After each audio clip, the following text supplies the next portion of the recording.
तो hello friends, welcome back to my channel. और friend, आज की वीडियो सीरीज के अंदर हम डिस्कस करने वाले हैं ऑपरेटिंग सिस्टम के अंदर काफी इंपॉर्टेंट टॉपिक। कई बार डायरेक्टली ये टॉपिक एग्जामिनेशन में पूछ देता है कि right a short note on the process control block या फिर टास्क कंट्रोल ब्लॉक, यानी इसे हम लोग पीसीबी और टीसीबी के नाम से भी जानते हैं। तो अगर पीसीबी टीसीबी एग्जामिनेशन में आता है तो आपका ये क्वेश्चन छूटना नहीं चाहिए। आपके नॉलेज पॉइंट ऑफ व्यू से भी जरूरी है, एग्जामिनेशन पॉइंट ऑफ व्यू से भी जरूरी है। इस प्रोजेक्ट में हम लोगों ने ऑपरेटिंग सिस्टम के रिगार्डिंग बहुत सारे टॉपिक्स को कवर अप किया हुआ है। अगर आपने उन वीडियोस को नहीं देखा तो मैं आपको रिकमेंड करूंगा कि आप एक बार जाइएगा प्लेलिस्ट में, आप उन वीडियोस को देख लीजिएगा, क्योंकि जब तक आप देखेंगे नहीं सारी चीजों को, जब तक आप उन सारी चीजों का नोट्स नहीं बनाएंगे, तब तक आप एग्जामिनेशन के लिए प्रिपेयर नहीं हो पाएंगे। क्योंकि लास्ट टाइम में आप सारे वीडियोस को नहीं देख सकते, तो कहीं ना कहीं आपके लिए चाहिए ये कि अगर आपका नोट्स रहेगा तो अगर आप वीडियोस भी देखेंगे तो चीजों को दोबारा लिखने की जरूरत नहीं पड़ेगी। इसलिए मैं आपको रिकमेंड करता हूं कि आप step by step daily basis पे चीजों को लिखते जाइए। आइए हम लोग प्रोसेस कंट्रोल ब्लॉक को स्टार्ट करते हैं।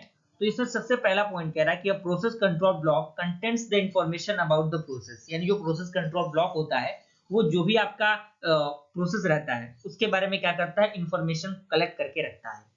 अगला पॉइंट कह रहा है कि a process control block is a data structure maintain by the operating system for every process, यानी जो आपका प्रोसेस कंट्रोल ब्लॉक होता है एक प्रकार का डेटा स्ट्रक्चर होता है जो मेंटेन होता है ऑपरेटिंग सिस्टम के द्वारा प्रत्येक प्रोसेस के लिए। क्लियर।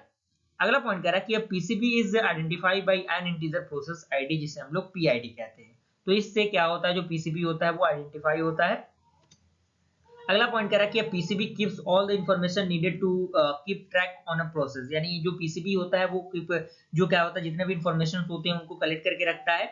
और सबसे पहला आपका इसी के अंदर टर्म आता है प्रोसेस कंट्रोल ब्लॉक के अंदर, वो आता है आपका पॉइंटर। तो पॉइंटर क्या होता है, तो इसमें कह रहा है कि it is a stack pointer which is required to solve when the process is switched from one state to the another state and current position of the process, यानी जब आपका एक प्रोसेस अनदर प्रोसेस में जाता है तो कहीं ना कहीं जो पॉइंटर होता है वो यूज होता है, और पॉइंटर एज अ स्टैक की तरह यूज होता है। स्टैक अगर आप नहीं जानते हैं तो ये कहीं ना कहीं आपके अंदर की वो कमी है, क्योंकि स्टैक आपने प्रीवियस जो क्लासेस हैं, प्रीवियस जो सेमेस्टर्स हैं उनमें आपने पढ़ा होगा, एनालिसिस डिजाइन ऑफ एल्गोरिथम के अंदर आपने पढ़ा होगा, क्योंकि हमने अपने चैनल पे भी स्टैक को बताया है, क्यू को बताया है।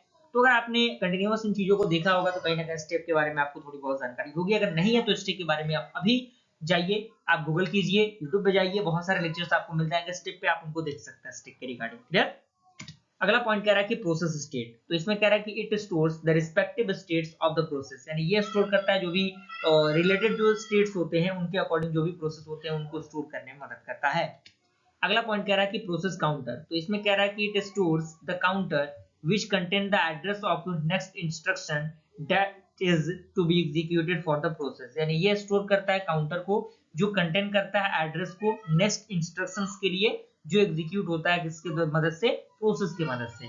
अगला है आपका रजिस्टर, तो इसमें कह रहा है कि these are the CPU register which includes accumulator, base register and the general purpose register, यानी ये क्या होते हैं, ये सीपीयू रजिस्टर होते हैं जो इंक्लूड करके रखता है एक्यूमुलेटर को, बेस रजिस्टर को और जनरल पर्पस रजिस्टर को। रजिस्टर के अंदर ये सारी चीजें आती हैं।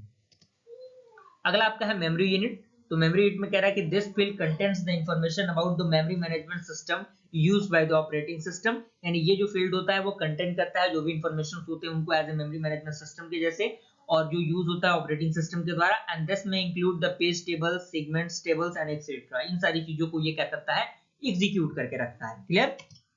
और अगला आपका है ओपन फाइल लिस्ट, तो इसमें कह रहा है कि this information include the list of a file open for a process, यानी जब आपका फाइल ओपन किया जाता है किसी भी प्रोसेस के लिए तो इसमें क्या होता है, जो भी इंफॉर्मेशन इंक्लूड रहती है वो ओपन फाइल लिस्ट के अंदर आती है।